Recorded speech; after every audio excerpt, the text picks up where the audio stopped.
Assalamualaikum warahmatullahi wabarakatuh. Perkenalkan, nama saya Rahmat Saputra. Saya calon guru penggerak angkatan 9 dari Kabupaten Rokan Hilir, Provinsi Riau.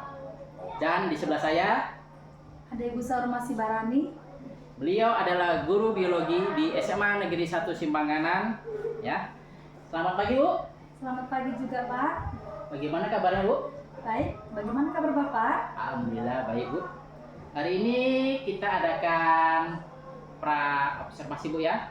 Ya, nanti sebelum Ibu melaksanakan pembelajaran di dalam kelas, hari ini kita akan melaksanakan pra observasi yang tujuannya ya untuk melihat ya dan agar Ibu bisa percaya diri tampil nanti pada saat pembelajaran di dalam kelas.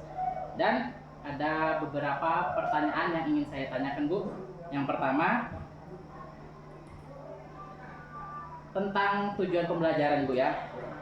Tujuan pembelajaran yang ingin Ibu capai apa, Bu? Nah, untuk tujuan pembelajaran ini ada 3 yang akan saya capai. Yang pertama, menganalisis struktur dan fungsi organ pernapasan pada manusia. Yang kedua, menganalisis mekanisme pernapasan pada manusia. Dan yang ketiga, menyajikan hasil diskusi dalam bentuk presentasi. Berarti tujuan pembelajarannya ada 3, Bu, ya. Menganalisis struktur, fungsi dari masing-masing di dalam tubuh manusia. Selanjutnya, Bu, ada pertanyaan selanjutnya. Bagaimana area perkembangan kompetensi yang ingin Ibu capai? Nah, untuk area perkembangan kompetensi yang ingin dicapai dalam pembelajaran kali ini ada 2, itu untuk pengetahuan dan keterampilan. Nah, untuk pengetahuannya sendiri diharapkan nanti peserta didik itu mampu memahami struktur dan fungsi masing-masing daripada organ pernapasan pada manusia dan juga mekanismenya. Berikutnya, untuk pengetahuannya sendiri, peserta didik mampu menyajikan hasil diskusi dalam bentuk presentasi. Ya. Terima kasih, Bu. Dan pertanyaan selanjutnya, saya ingin mendengar bagaimana rancangan pembelajaran yang ingin Ibu terapkan di dalam kelas dari segi strategi, terus model, dan metode pembelajarannya, Bu. Untuk strategi yang akan saya gunakan dalam pembelajaran ini adalah pembelajaran berdiferensiasi, itu berdasarkan kesiapan daripada peserta didik, di mana nanti dia akan diintegrasikan dengan pembelajaran KSE, yaitu kompetensi sosial dan juga emosional. Sementara untuk metode yang akan saya gunakan ada metode ceramah, ada metode tanya jawab, diskusi kelompok, penugasan, dan juga presentasi. Oke. Selanjutnya, Bu, untuk media pembelajaran yang ingin Ibu gunakan apa, Bu, ya? Untuk model pembelajaran yang akan saya gunakan itu menggunakan problem based learning atau PBL. Kalau medianya, Bu? Media yang saya gunakan itu nanti di sini dia menggunakan PPT, laptop, berikutnya juga LKPD, bahan ajar, dan juga menggunakan WiFi. Oh, itu, Bu, ya. Rencana kapan ya, Bu, Ibu akan melaksanakan pembelajaran tersebut? Di hari apa, jam berapa, dan di kelas berapa, Bu? Nah, untuk pembelajaran ini nanti saya akan laksanakan hari Senin minggu depan, itu tepatnya di jam keempat. Berarti Ibu akan melaksanakan observasi atau pembelajaran di dalam kelas Senin depan, Bu, ya? Pada itu jam kelas 11 ya, Pak, ya? Pada jam keempat. Nanti pada saat Ibu mengadakan pembelajaran, saya akan datang ke kelas Ibu, saya akan supervisi Ibu, dan akan melihat apa yang terjadi di dalam kelas Ibu. Dan nanti setelah Ibu melaksanakan pembelajaran di dalam kelas, nanti ada kegiatan selanjutnya, Bu, ya, pasca observasi. Bu, sebelum kita akhiri pra observasi ini, ada yang ingin Ibu sampaikan? Baiklah, terima kasih untuk observasi pada hari ini, bisa saling berbagi pengetahuan dalam hal pembelajaran. Semoga apa yang sudah saya rencanakan untuk pembelajaran di hari Senin itu itu bisa terlaksana dengan baik, dan juga supervisi juga nanti itu semua berjalan dengan lancar. Terima kasih Bu. Terima kasih Bu atas waktunya telah bincang-bincang dengan saya ya, pra observasi. Sampai ketemu di observasi dan pasca observasi. Terima kasih Bu. Demikian percakapan pra observasi hari ini. Sampai jumpa di observasi dan kegiatan pasca observasi. Sekian dan terima kasih. Assalamualaikum warahmatullahi wabarakatuh. Selamat siang anak-anak. Siang, Bu. Apa kabar semuanya? Alhamdulillah, luar biasa, berprestasi, Allahu Akbar. Semangat semua ya. Oke, sebelum kita mulai pembelajaran kita hari ini, kita berdoa terlebih dahulu. Doa dipimpin oleh ketua kelas. Silakan ketua kelas pimpin doa kita. Sebelum belajar, mari kita berdoa. Berdoa dimulai. Doa selesai. Pada Ibu Guru beri salam. Selamat siang, Bu. Selamat siang semuanya. Oke. Ibu akan mengecek kehadiran kalian. Apakah ada yang tidak hadir? Sekretaris kelas? Hadir semua, Bu. Hadir semuanya. Oke, berarti semuanya sehat ya. Tidak ada yang sakit, hadir semuanya. Oke. Nah, sekarang coba semua berdiri dulu, berdiri. Berdiri. Coba lihat di sekelilingnya apakah ada sampah. Kalau ada sampah, tolong diambil, dibuang ke tempat sampah. Ada sampah? Berarti hari ini semua anak-anak itu ini ya menjaga kebersihannya ya. Oke, silakan duduk kembali. Ya. Ibu akan menguji konsentrasi kalian. Walaupun sudah siang begini masih konsentrasi apa tidak belajarnya ya? Berdiri kembali. Kita ada tepuk konsentrasi. Nah, nanti kalau ibu sebutkan pagi, tepuknya 1 kali. Siang, tepuknya 2 kali. Kalau malam, tepuknya 1/2. Paham ya? Oke, kita ulangi. Pagi, siang, malam. Malam, siang, pagi, malam, siang. Jangan duduk kembali. Jadi, sebagian ada yang konsentrasi, sebagian ada juga yang sudah mulai ngantuk ya. Oke. Nah, ibu akan mereview kembali pelajaran yang telah kita lewati atau pelajaran telah berlalu mengenai sirkulasi darah, masih ingat?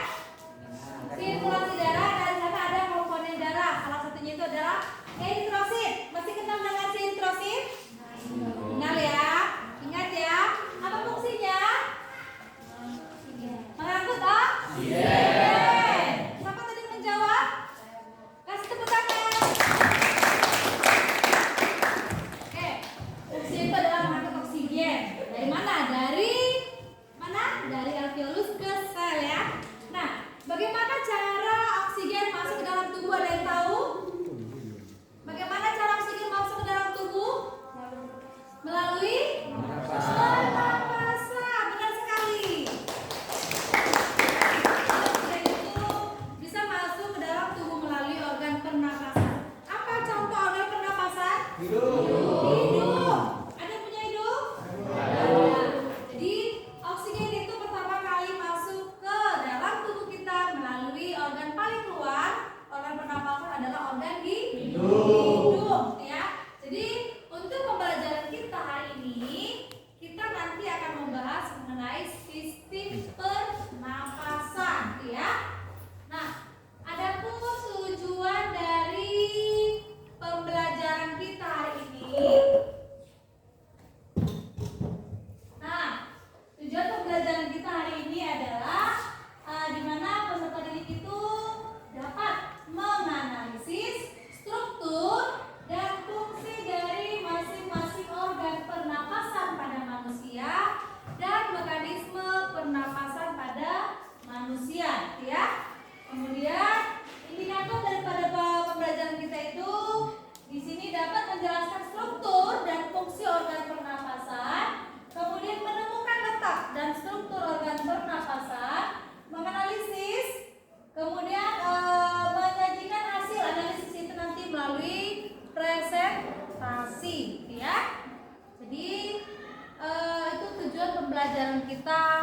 pada hari ini.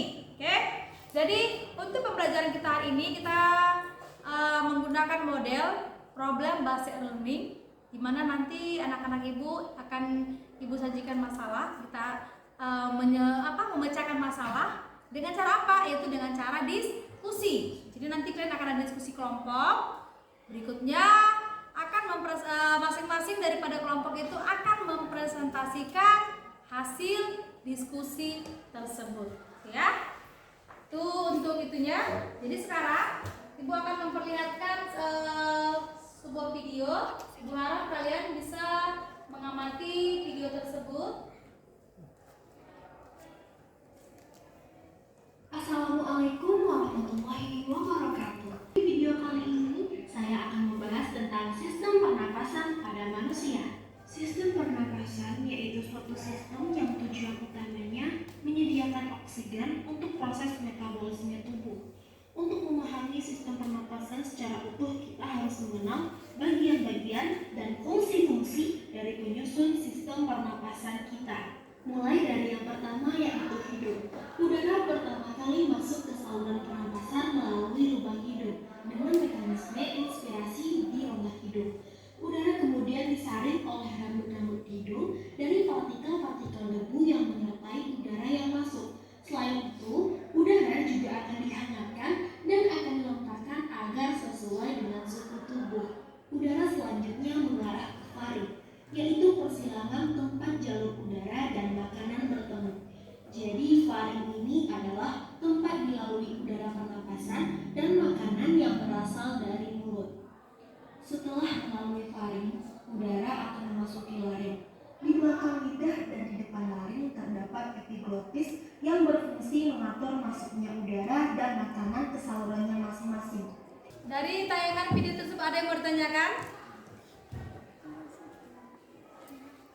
Silakan. Cara menyembuhkan paru-paru yang sudah terkena asap rokok. Oke, cara menyembuhkan apabila seseorang tersebut sudah terkena asap rokok. Nah, biasanya itu yang pernah ibu baca di ini ada tahap rehabilitasinya itu ya. Jadi dia nggak bisa sembuh secara total, gitu ya. Jadi yang pertama sekali itu yang pernah ibu dengarkan itu dia nanti tetap akan diberikan rokok, tapi dosisnya dikurangin. Dosisnya dikurangin sampai berhenti. Itu candunya dulu. Jadi kalau paru-paru itu sembuh totalnya tidak, karena paru-parunya sudah rusak memang. Jadi untuk pertamanya itu menghentikan, jangan merokoknya. Itu yang diitukan ya, menghentikan supaya tidak merokok lagi.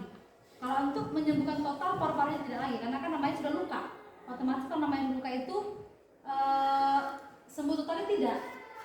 Lagi kalau sudah candunya luar biasa, gitu ya. Jadi pertama-tama sekali itu dia nanti ada tahap rehabilitasinya itu dikurangi cara pemakaian sampai berhenti total. Kemudian dihindarilah berhubungan dengan asap rokok tersebut. Kira-kira begitu.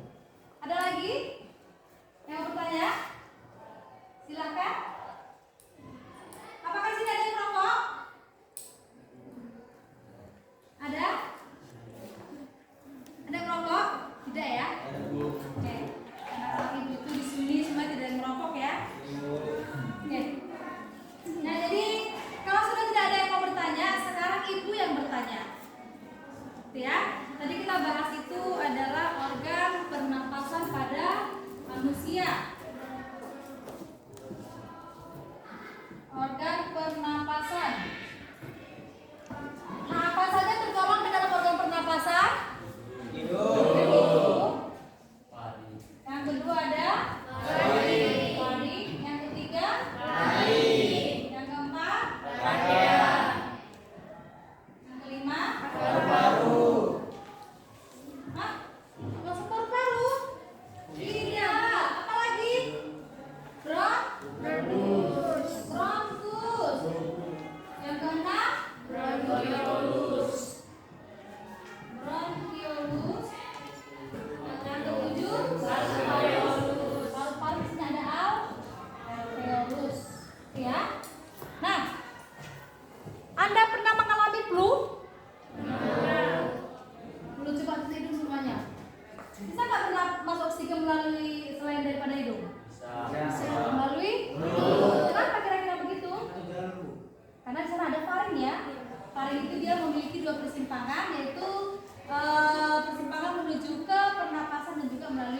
buzzer? Nah, gitu ya. Kemudian merokok tadi. Kenapa kira-kira rokok itu berbahaya bagi kesehatan? Ada nikotinnya, apa lagi? Ada nikotinnya, apa lagi? Apa lagi zat yang berbahaya di rokok? Monokarbomonoksida, apa lagi? Ada tar itu ya. Oke, jadi banyak sekali bahan-bahan kimia di rokok tersebut yang berbahaya bagi kesehatan. Oke, sekarang Ibu akan membagikan LKPD. Nah, jadi masing-masing kelompok akan mendapatkan LKPD. Jadi Anda akan mengerjakannya, anak-anak Ibu mengerjakannya secara diskusi. Kemudian Ibu akan beri waktunya hanya 20 menit. Anda berdiskusi mengerjakan LKPD ini. Setelah itu masing-masing kelompok itu nanti akan maju untuk mempresentasikan hasil diskusinya. Paham ya? Oke, sekarang Ibu akan bagikan.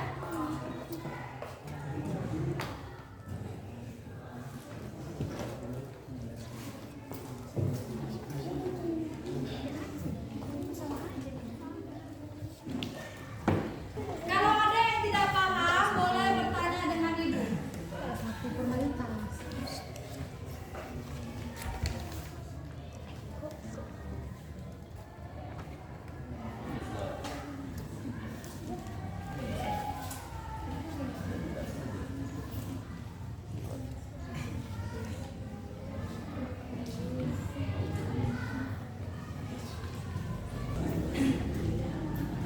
Paham mengerjakannya?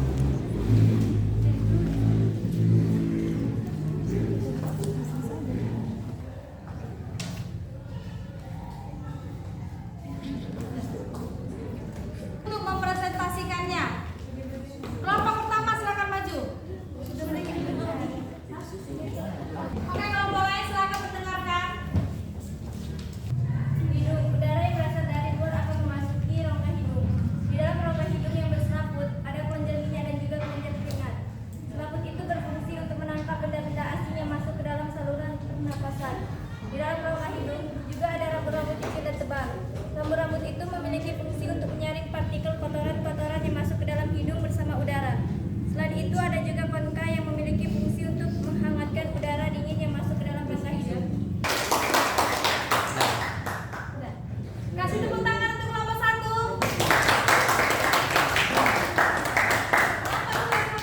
Apa?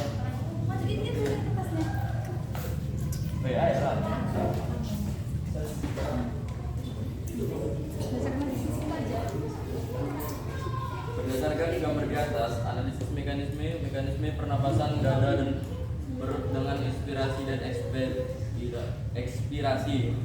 Inspirasi, pengertian dari inspirasi adalah aktivitas menghirup udara dari atmosfer masuk ke dalam tubuh melalui rongga hidung.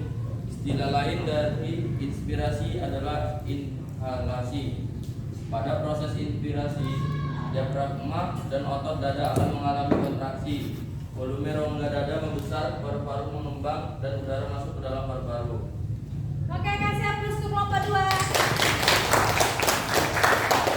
Oke, kita ambil kesimpulan daripada hasil diskusi kalian. Yang pertama, struktur dan rangkaian fungsi pernapasan itu ada hidung, faring, laring.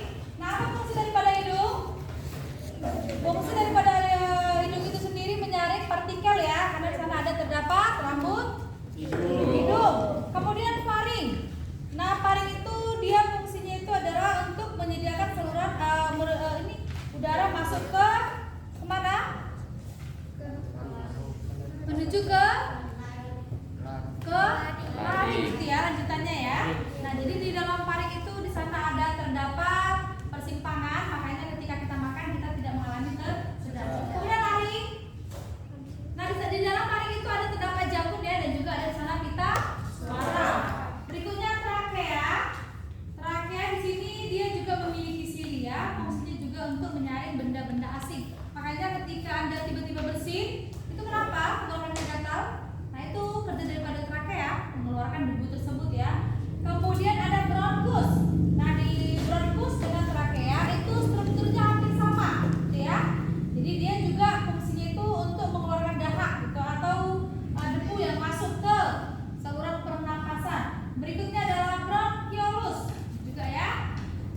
berarti dia proses masuknya oksigen, ekspirasi proses keluarnya oksigen. Nah, jadi keluarnya CO2 bukan oksigen ya, keluarnya CO2.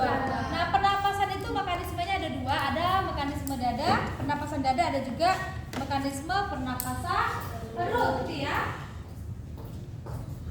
Mekanisme pernapasan yang pertama ada pernapasan dada, yang kedua ada pernapasan perut. Nah, kalau dada ini dia melibatkan otot antar tulang rusuk. Kalau dia perut melibatkan otot diafragma ya. Jadi coba Anda menghirup oksigen. Ototnya kan terangkat ya. Kemudian mengeluarkan itu diafragmanya akan melengkung ya. Oke. Berikutnya bahaya merokok. Nah, bahaya merokok itu karena di sana tadi ada terdapat bahan-bahan kimia ya. Yang di sana ada nikotin, ada tar ya. Itu beberapa ada hidrogen, ada karbon monoksidanya, ada formaldehyidnya, arseniknya. Nah, itu beberapa senyawa kimia yang terdapat di dalam rokok yang sifatnya berbahaya. Berikutnya, faktor yang menyebabkan remaja merokok, kira-kira apa? Yang pertama lingkungan ya, lingkungan. Nah, biar dibilang ganteng ya kan, merokok. Kemudian nanti ada juga selain lingkungan juga faktor keluarga ya, ada juga kurang dukungannya dari keluarga. Kemudian apa bahaya yang ditimbulkan merokok itu? Ya, jadi pertama sekali itu dia nanti di sana akan timbul ketergantungan, gitu ya, dengan merokok. Kemudian bagaimana cara menghindarinya? Nah, hindari berkumpul dengan teman-teman atau lingkungan yang lokasinya adalah merokok, gitu ya. Oke, itu saja pembahasan kita untuk diskusinya. Selanjutnya,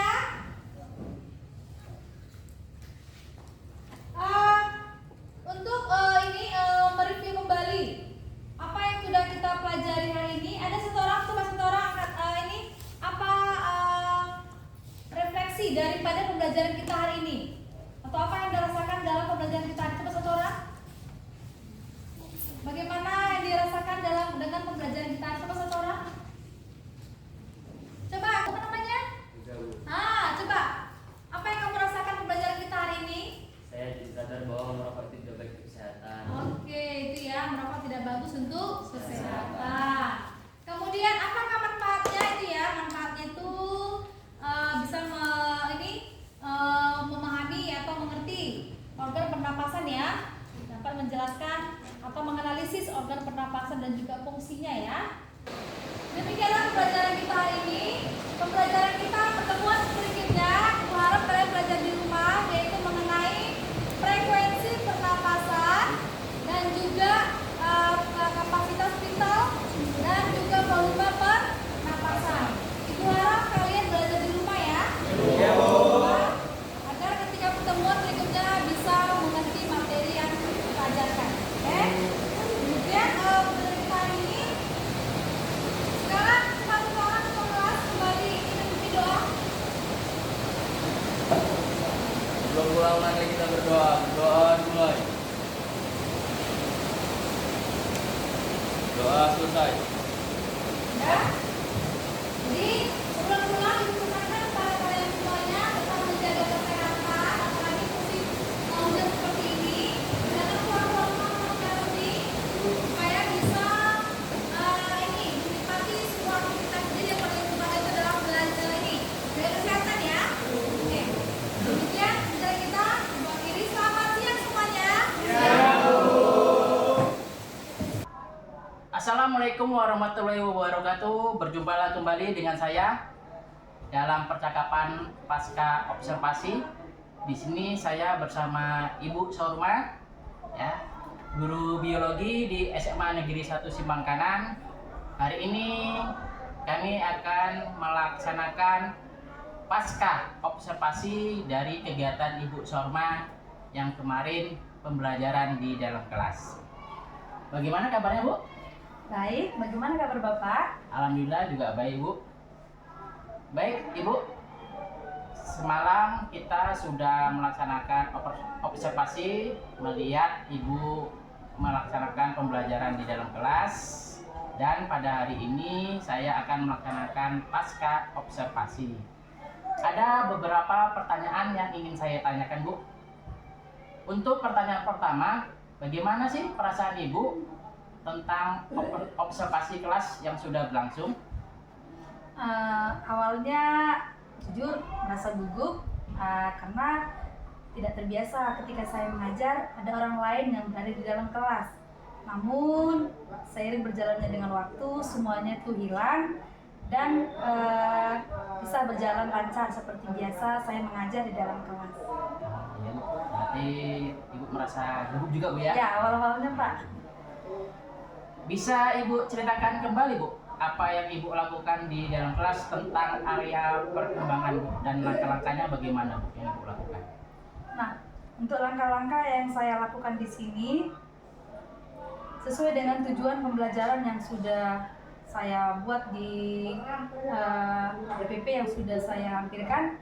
Nah, di situ dimana siswa itu dia mampu menjelaskan, juga menganalisis struktur dan juga organ pernapasan pada manusia. Berikutnya juga siswa itu mampu menguraikan, menjelaskan juga menganalisis mekanisme pernapasan yang terjadi pada manusia. Nah, dan untuk keterampilan sendiri, nah di sini saya memberikan LKPD, di mana LKPD tersebut dikerjakan secara kelompok atau diskusi kelompok. Nah, setelah itu masing-masing kelompok itu nanti akan mempresentasikan hasil diskusi tersebut. Nah, berikutnya juga setelah diskusi, masing-masing kelompok bisa mengambil kesimpulan dari hasil diskusi tersebut. Tadi Ibu sudah menjelaskan area pengembangan. Pada saat pembelajaran Ibu sudah melakukan area pengembangan. Saya mau tanya, Bu, apakah area pengembangan yang Ibu lakukan itu sudah berhasil atau belum, Bu? Menurut saya masih berjalan dengan baik, tapi tetap ada kekurangannya. Kekurangannya seperti apa, Bu? Karena ada beberapa peserta didik yang belum aktif dalam mengikuti pembelajaran. Ada berbagai macam kondisi mereka. Ada yang ngantuk, ada yang ketika diskusi kelompok mereka tidak berperan aktif. Jadi hanya beberapa siswa. Nah, mungkin itu kendala atau kekurangan yang saya hadapi ketika proses pembelajaran terjadi. Mengapa, Bu, hal itu bisa terjadi, Bu?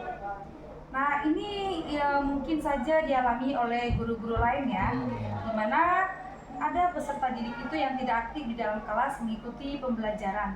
Nah, dan untuk kedepannya itu di mana nanti saya sebagai seorang pendidik harus juga mengetahui bagaimana kondisi siswa. Jadi saya mencoba membagi kelompok itu atau membaginya dalam bentuk pemetaan, yaitu berdasarkan gaya belajar siswa. Iya, Bu. Ada 3 gaya belajar siswa. Yang pertama itu ada secara kinestetik, kemudian ada visual, berikutnya ada auditory. Jadi nanti saya akan mencoba memetakannya berdasarkan gaya belajar siswa. Kalau yang dia kinestetik, nah mereka nanti akan dibentuk dalam kelompok kinestetik. Berikutnya ada yang siswanya itu memang aktif di gaya belajarnya secara auditory. Nah, seperti itu mereka nanti bentuknya dalam kelompok itu adalah mereka yang auditory. Yang kelompok terakhir adalah yang visual. Berarti untuk kedepannya, untuk mengatasi ya, Bu ya, tentang siswa yang kurang aktif Ibu akan melakukan pemetaan terhadap siswa ya, bagaimana siswa itu ingin gaya belajarnya seperti apa, yang visual, kinestetik, dan auditorial, Bu ya. Ya, Jadi, selanjutnya ya mudah-mudahan, Bu ya, apa yang Ibu rencanakan bisa terwujud dan bisa terlaksana dengan baik ke depannya.